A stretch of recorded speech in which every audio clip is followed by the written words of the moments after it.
Welcome to the Register's Report. My name is John Buckley. I'm the Register of Deeds of Plymouth County. And this show's about Plymouth County real estate. This is our January show speaking about December 2014 numbers at the registry and basically a year-end report relative to what happened at the Plymouth County Registry for recordings in 2014. You're going to see some bar charts come across the screen. The first one is deeds.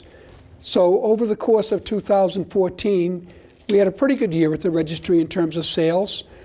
We had 755 deeds recorded in December compared to the 700 deeds in November, 4% higher than last December, but year to date, we're up 2% in total sales for 2014. We saw a steady, modest growth in sales, which is always a good thing. And the result of it was about $220 million more in sales volume. The next image you're going to see is of mortgages. One of the things that happened in 2014 that started in 2013 was the number of mortgages dropped. Certainly, most sales had mortgages in order to purchase the property, but the bottom line is a lot of refinances have already occurred, and with interest rates bumped up a little bit in the year, people stopped refinancing. We still had 1,706 mortgages recorded in December. We're trending the lowest number of mortgages in years because of that interest rate bump. We were down 29% in terms of mortgages recorded over last year. And so there were certainly less refinances of existing mortgages. The next image you're going to see is of foreclosure deeds. We've been tracking foreclosure deeds since about 2008 when the market really deteriorated. Many people lost their homes. A foreclosure deed is when a lender has taken back property from an individual, and those numbers are way down from years before this. There were 41 foreclosure deeds in December, slightly more than the 38 in November. Year to date, the number of foreclosure deeds were down 11%. Last year, however, we were down 51%, and that trend of increased sales and decreased foreclosures is obviously a positive thing in the market. The other document we track is foreclosure notice. Foreclosure notice is the first document we see at the registry relative to when a foreclosure is pending. Those bumped up this year. Many lenders are clearing out their inventories. Court cases, changes in laws and regulations have slowed a lot of those down, and some of the lenders are trying to catch up. Last year we were down 52% from the year before. This year we had a slight increase. The next image you're going to see is an image of foreclosures and orders of notice by community. Certainly since we've been tracking this, the city of Brockton and the towns of Plymouth and Wareham, which you can see on the screen, have had great difficulty. Certainly less difficulty than in previous years, but still those are the trouble spots. I want to mention our training room at the Registry of Deeds is open every month, the first Thursday of the month. Our next training program on how you can work our online research in a great way for municipal workers, for real estate individuals, or the general public is February 5th. We run it from 9 to 11. Please call our office. Call Lorna Green Baker at 508-830-9290. We're having office hours all over the county. We completed Lakeville in November.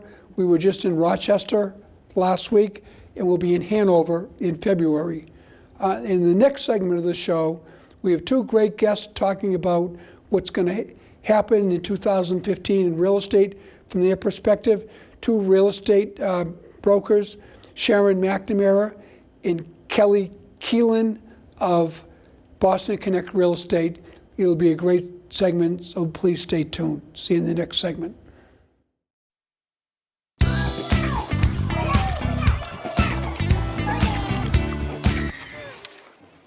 Looks like it's done.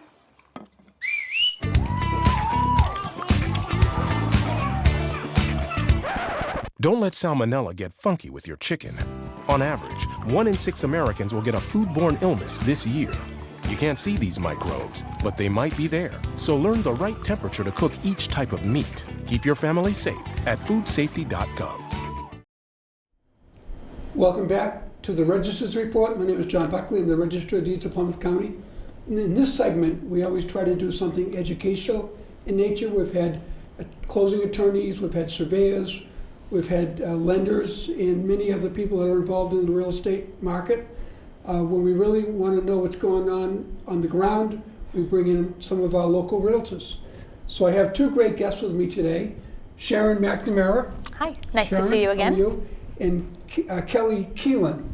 Hi, nice to see you. Thank you for inviting me. Boston Connect Real Estate. And we really want to talk about a variety of things on the show. As you've been on my show before, Kelly, Yep. you're a first-time guest. Welcome. And we want to talk about where we were last year at the end of the year. This is my January show, so we try to do a summary of where we were for the year, as I did earlier in the show, where we're going in 2015, and a little bit about the markets that we're seeing coming up. Yeah, so for last year, for 2014, I felt as if we had sort of a slow and sluggish start. That probably had a lot to do with the two blizzards that we had. Right. But it definitely picked up momentum as we got into the spring market. Right. And I feel overall we ended pretty well. I felt like, you know, we probably sold approximately the same amount of units, maybe a couple more in a couple different areas or different towns. Sure. The volume, though, was higher. That's what I found in my office in particular, that, you know, the sale prices are a little bit higher. I don't anticipate that we'll see any type of, you know, speedy growth for 2015 with sale prices, just based on with appraisals and things like that. I think that issue will still keep the prices probably, you know, steadily moving up very slowly. But I think for units wise, so long as we can get some inventory, I think that we'll have a pretty successful 2015. Right. And how did you see 2014, Kelly?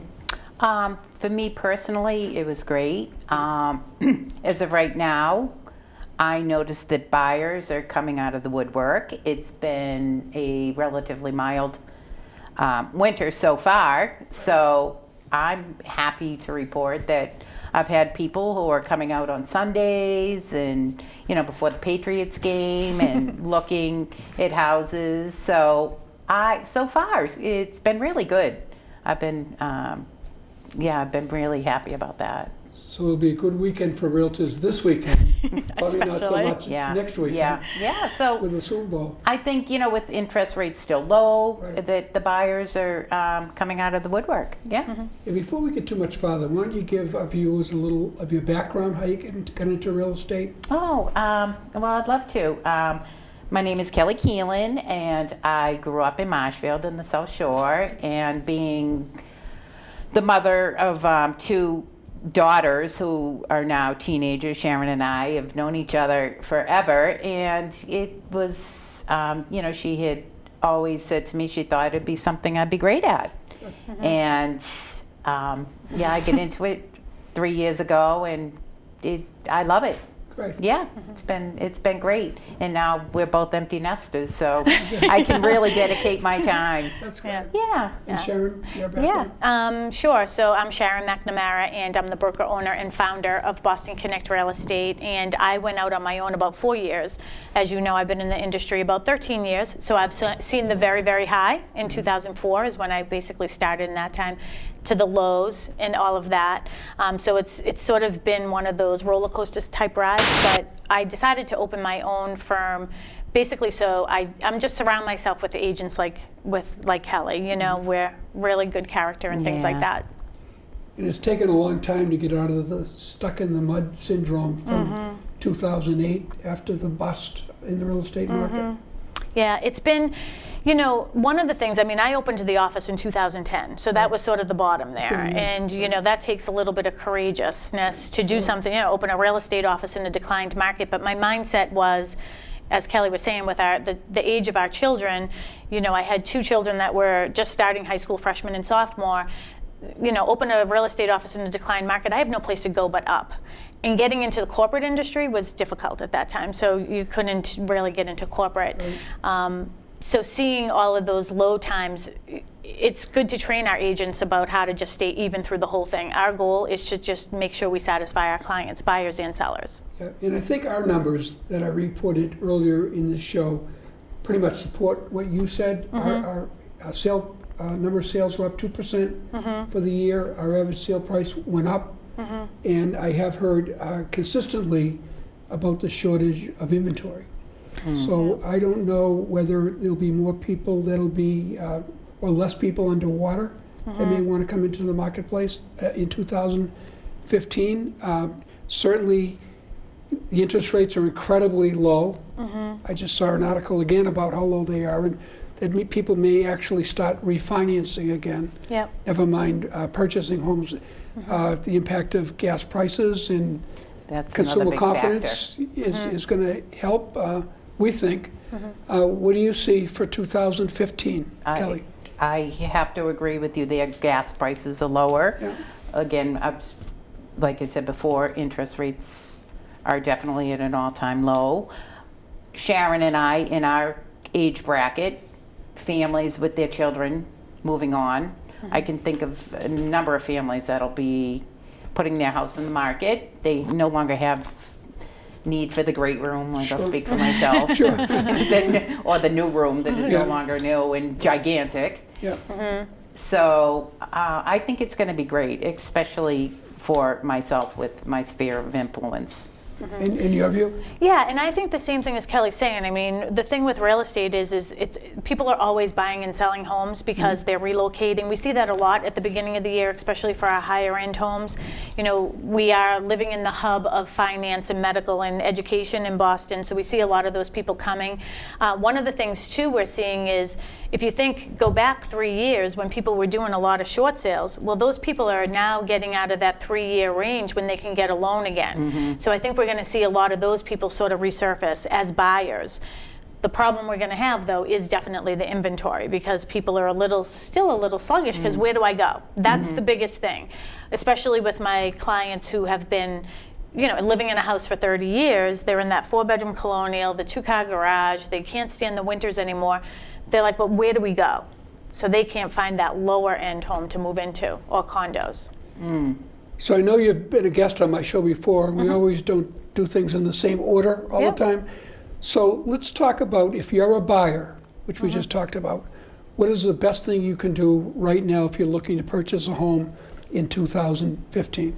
I think that there's a couple things. One is the pre-approval. You definitely have to agree with that. Oh, I totally agree. You have to meet with a loan officer, and I think education is huge. And one of the things I do is definitely educate my clients on, first-time home buyers. And just everything they need to know, home inspections, attorneys, what everybody is doing. There's a lot of moving pieces in this whole process. There is a real lot of moving pieces. So knowing who's who. So assume there's somebody out there that's kind of frozen, they don't know what to do. They heard your words, get pre-approved. How would they go about that? Yeah, well, we have an in-house loan officer, so that's obviously who we always, we always refer them to. Is, you meet up with a loan officer, and they will sit down with you, and they will take all of your, your tax returns from the last 2 years. They'll go through some processes with you. You can do it on the phone and get what we call it's not a pre-approval, it's a pre-qualification. It's not as good as a pre-approval, but they'll just put their numbers in, and then they'll decide how much money you can really afford. And I think it's really important for buyers to know there's a difference between what a bank will give you and what you really feel as if you can afford. Sometimes those numbers aren't the same, and I think that's why we ran into a problem quite a few years ago, because people were just overextending themselves. It didn't make sense. Yeah, it doesn't always match up. So do you want to comment on pre-approval? Well, I was thinking more along the lines of having once you're pre-approved, coming into the office and having a wish list of what you would like for your home. That's always enjoyable. And then once you make your decision on your home search, and then we go off and we make an offer, and we help you through the whole entire process. So how often does someone come in knowing the community they want to live in? What % of the people come in knowing the community they want to move to? Well, that all depends on what they're looking for. Sometimes, like I said before, it could be somebody who is right sizing, and then they're looking at a condo, and I happen to do a lot of condos and townhomes, and sometimes they'll go from Pembroke to Halifax, which is close to a commuter rail. So it really depends. Yeah. Sharon, on the other hand, has people a lot of times will be transferred. So they're looking for a larger home, and they don't know anything about Pembroke. So we have, like, currently I have a client, and my full-time assistant is also a buyer's agent for me, and we have a client that moved here from Texas, and he's looking to get into this area and isn't familiar with any of them. So she literally last Saturday showed 20 homes, 20. She did. From 20 homes from Hyde Park, and managed her way back to Kingston and Duxbury, and showed 20 homes in between there, just to sort of give them a little flavor of the whole South Shore. Because they didn't know anything about it. They don't know anything about it. In one day, she did that. And she's doing it again this Saturday. Yeah, she's good, and she is like clockwork. Thank God gas prices are down. I know, that's what we Exactly. say. Exactly. I know, exactly. I know it. His agents, that's exactly what we say. So I think that's great advice. And so let's talk a little bit about the winter market. I mean, you're right that the temperature and the snow amount has been significantly better than last year at this time. Yeah. But that there's still really- people that will be looking in the winter market, and there are benefits to that. There are. Absolutely. Being a seller, it's best to be less than more, then there's less to choose from. So I think that, putting your house on the market in the winter, it can be a positive thing. I'm a huge advocate of that, Yes. because, and that's when I'm talking with my sellers, I always say, don't think that the spring market is April, May. That's actually a more difficult time, in my opinion, because There's more. More 4-bedroom colonials, more 3-bedroom capes, whatever your house is. So there's more for the buyers to choose from. That ends up shifting it to a buyer's market when the buyers are in control. When you put your house on the market this time of the year, we're generally putting a house on the market right now, and we're getting offers on it right away. I mean, this past weekend was very busy. Anything you advise them differently in January, February, March that you might advise them in the spring? Well, one of the things that's really difficult, I mean, we haven't run into it now, is the snow, if it does snow. For my office, it's office policy that we cannot shovel anybody's driveway. I mean, because when they came out with those laws a couple years ago, like, he who touched the shovel last is the one that owns the slip and fall. So it is a little bit difficult especially if you're not living in your house, because I have some people who are relocated, so the houses are vacant. Right. We're not property managers. I don't feel like I'm licensed for that or want to be responsible for that, frozen pipes and everything. So there are definitely mechanisms that people can use to make sure that the heat goes on when the temperature outside is a certain temperature. Having some, the little boy next door shovel, or the little girl next door shovel, that's the difficult part. And some people worry about people tracking in the snow, but we have little booties, and they can put the booties on so the rugs don't get all messed up. So I know we've spoken before about buyer's education. You touched on it earlier. Where do you see that going in the future? And I know you've been involved in providing those courses. Right? Let's talk a little bit about that. Yeah, I provide them. I do that for all of my agents. For all of my buyers, anyways. I do the same course I teach, but I've also taught this class for the Department of Transportation down in Cambridge. I did it for them. It was a lunch and learn situation for them. But I've also done it for, like, South Shore Housing. I've done it for Quincy Community Action Program. When you do get a mass housing loan, they want you have to. That's you have to do that in order to get qualified for some of the funding that they're giving. You ever been involved with people that have gone through that program as compared to people that have not gone through a training program? No, actually, I Yeah, haven't. you haven't, okay. Yeah. No. Yeah, I think I do agree with Sharon that more and more lenders are going to require buyer think they education. Yeah, I think it's helpful. I think it's the trend of the future. Yeah, I think it's really important I too. do, I I always do. start every class off by saying I commend every one of you for being here, because this means you're taking it seriously. And it is serious. And- It really is. I mean, they also, a lot of buyers don't even understand that it doesn't cost them anything. Right, That's another point that I've noticed. right. So let's talk about first-time home buyers. Obviously, that's a market that everyone's looking at, the millennials we talked Yeah. about at Yeah, one we point, did, you know, and people that have been basically sitting out of the market because of student loans, Student other things loans. like that that affect them. And there's great hope that with the consumer confidence coming back, the interest rates being low, that this may be the year that people are drawn back into the market. I think that I think that this will be the year for them to do it. I mean, the interest rates, and it's almost, when I'm not very salesy, so when I say, oh, the interest rates are low, like, you know, I don't want it to seem like, oh, a fire sale type thing, but really the rates are so low right now. They are, I It's know. almost like they're giving this money away. So the first time home buyers are definitely, they have the opportunity to take advantage of it. As you said though, the millennials, unfortunately, they're stuck in a situation where, you know, if they're getting married later in life, now 2 millennials are marrying, they have $250,000 worth of, to $300,000 worth of student loans before they know. even start their lives together. Right. So we do see a lot of sort of multi-generational homes that are sort of taking over, where, you know, the parents are going into an in-law situation and the kids are in the bigger house, but everybody's helping support everybody. And Mass Housing has some good first-time homebuyer programs. You want to talk a little bit about that? Yeah, they have, I'm not a loan officer, so it's definitely Sure. best to, you know, they Go have all the ins go to and their outs. website and Yeah, talk and to figure that somebody. out. Yeah, right. But what's really great about the Mass Housing is it's 3% down. A lot of people think you need 20% down to purchase a home, and you don't. 3% down will do it for you.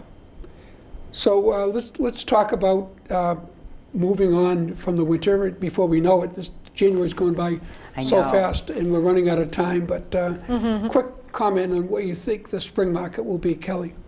I feel it's going to be great. We've already touched on some of those.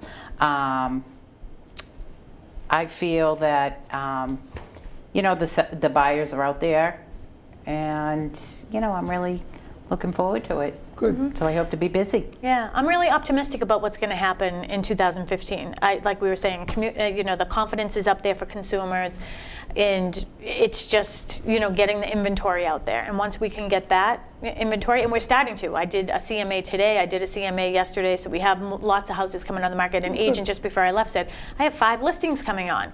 So Great. people are listening. Putting your houses on the market now is going to be a lot better, but I think it's going to continue on. It will probably be slow, like more evenly paced than last year. So before we close out this segment, can you share with the viewers your contact information? Sure. Again, I'm Sharon McNamara, and I am the broker owner of Boston Connect Real Estate. You can reach me at bostonconnect.com or 781-294-4848. And Kelly? My name is Kelly Keelan. I'm with Boston Connect Real Estate. I'm at 617-347-6005. Well, great. Well, thank you very much. Thank you so much for having me. That was Thanks, a lot of John. good information. Thank you so and, much. Nice I'm to sure see that you. our viewers will be very appreciative. Yeah, thank you for Thanks. having us. Here's to the things that can keep us safe.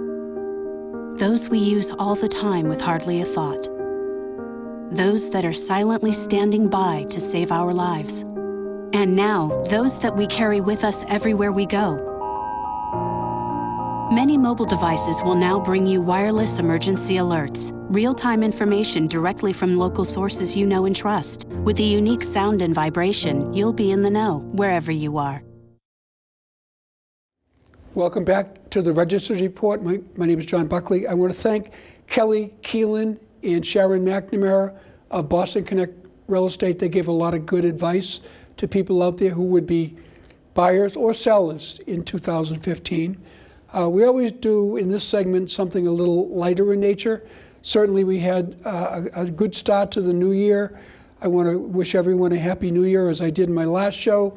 The Martin Luther King Day holiday was a great holiday to celebrate all of our diversity and some of the changes that have happened over many years relative to people's rights, and Martin Luther King should be celebrated for all the work that he did in that regard. I want to mention that at the registry, a Kingston settlement display is still available. We opened up this program back in November. There are numerous land record displays on very important places within the town of Kingston, and a display case with much of Kingston memorabilia within that case, a lot of the history within the town of Kingston. In this show, we also bring up a couple of our notable land records. The first image you're going to see is of the New Guinea settlement in Plymouth, at the Plymouth Carver line in West Plymouth. There was a settlement that the people of Plymouth had given land for use to four rather black Revolutionary War soldiers who established the New Guinea settlement at Parting Ways. It's a place you can stop and take a look at. In 1792, the town of Plymouth lent this area 94 acres of land to use for their settlement. The soldiers that had come to America to the United States from Guinea, Africa via Cape Verde, fought in the war, helped free us from the rule of Great Britain, and it is a location you can walk around to see some of the former building sites. The property is on the National Register of Historic Places and protected by federal and state laws. The next image you're going to see is another location that is very historical in Plymouth, the TORY house in Bridgewater, right on Bridgewater Town Square. Was originally a house owned by an individual who sided with the British during the Revolutionary War. So the TORY house, that gentleman who was a TORY sympathizer was chased out of town during the Revolutionary War. Many years later, the property was an inn and served as a public house. But during the Civil War, it was a stop on the Underground Railroad. Two very famous slaves, William and Ellen Crafts, were sheltered there on their way north to Boston. The TORY house at one point was a site for the students at nearby Bridgewater Academy, part of Bridgewater town complex, and a great spot in Plymouth County history. I want to thank Lorna Green Baker and Christine Riches from my office in helping me put this show together. David Antoine of PAC TV, who lets me run this program and share it with communities across Plymouth County. I want to thank Erica Christensen and Tom Bowles for the work they did in helping me put this program together. You all allow me to share the information, both data from the registry about our records and what's happened in the previous month, as well as something educational to the buyers of real estate and people that live in their homes. Everyone recognizes that for most people, their home is their most valuable asset, and to allow us to share this information with the public is a great thing. So again, Happy New Year, and I'll see you next month.